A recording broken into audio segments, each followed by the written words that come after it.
Hello, I'm Jalen. And I'm Jane, and this is Lobos Lobos Read. And today we have a guest who is Mr. Baker. Hello. In this episode, we're going to be reading 3 scary stories. Our first scary story is actually a true story from Danica in the 6th grade. One time, me and my sisters were walking in the woods by our house. We found this spot that was spacious, and the tree branches were like couches. We found cool ways to sit and sleep on the branches while we were exploring, a woman started screaming for 15 seconds, then it stopped. After 30 seconds, it continued. After 10 whole minutes, the screaming stopped completely. Me and my sisters got out of the woods and started running to our house. When we got inside, we were scared and didn't know what it was. We didn't go back outside for the rest of the day. Our next story is from Scary Stories to Tell in the Dark. The Big Toe. One day, a boy was digging at the edge of the garden when he saw a big toe. He tried to pick it up, but it was stuck to something, so he gave it a good hard jerk and it came off in his hand. Then he heard something groan and he scampered away. The boy took the toe into the kitchen and showed his mother. "It looks nice and plump," she said. "I'll put it into the soup and we'll have it for supper." That night his father carved the toe into 3 pieces and they each had a piece. Then they did the dishes, and when it got dark they went to bed. The boy fell asleep almost at once. But in the middle of the night a sound awakened him. It was something out of the street. It was a voice, and it was calling to him. "Where is my toe?" it groaned. When the boy heard that, he got very scared, but he thought, "It doesn't know where I am. It will never find me." Then he heard the voice once more, only now it was closer. "Where is my toe?" it groaned. The boy pulled the blankets over his head and closed his eyes. "I'll go to sleep," he thought. "When I wake up, it will be gone." But soon he heard the back door open, and again he heard the voice. "Where is my toe?" it groaned.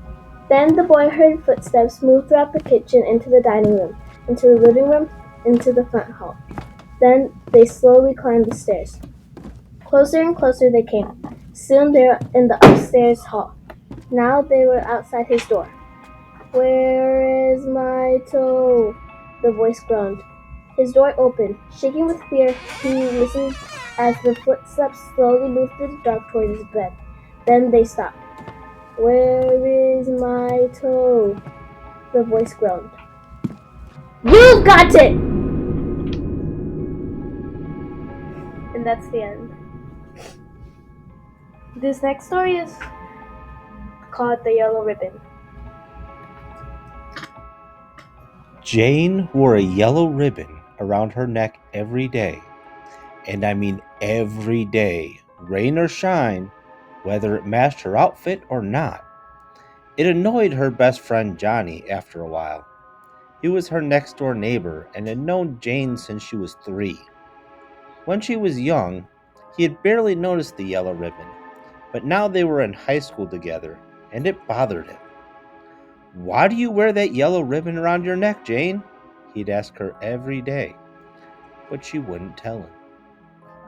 Still, in spite of his aggravation, Johnny thought she was cute. He asked her to the soda shop for an ice cream sundae. Then he asked her to watch him play in the football game.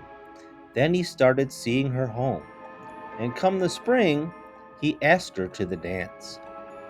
Jane always said yes when he asked her out, and she always wore a yellow dress to match the ribbon around her neck.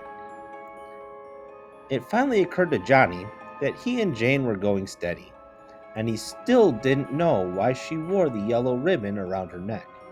So he asked her about it yet again, and yet again she did not tell him. "Maybe someday I'll tell you about it," she'd reply. Someday? That answer annoyed Johnny, but he shrugged it off because Jane was so cute and fun to be with. Well, time flew past, as it has a habit of doing, and one day Johnny proposed to Jane and was accepted. They planned a big wedding, and Jane hinted that she might tell him about the yellow ribbon around her neck on their wedding day. But somehow, with all the preparations and his beautiful bride and the lovely reception, Johnny never got around to asking Jane about it. And when he did remember, she got a bit teary eyed and she said, We were so happy together. What difference does it make? And Johnny decided she was right. Johnny and Jane raised a family of 4 with the usual ups and downs, laughter, and tears. When their golden anniversary rolled around, Johnny once again asked Jane about the yellow ribbon around her neck. It was the first time he brought it up since the week after their wedding. Whenever their children asked him about it, he'd always hush them, and somehow none of the kids had dared ask their mother.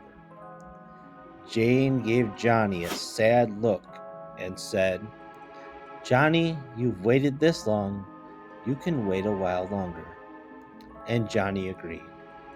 It was not until Jane was on her deathbed a year later that Johnny, seeing his last chance slip away, asked Jane one final time about the yellow ribbon she wore around her neck.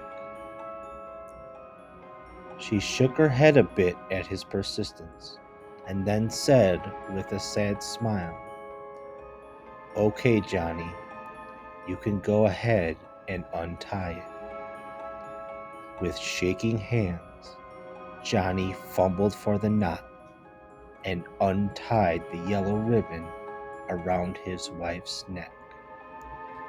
And Jane's head fell off. Thank you for listening to our stories and for listening to this episode of Lobos Read.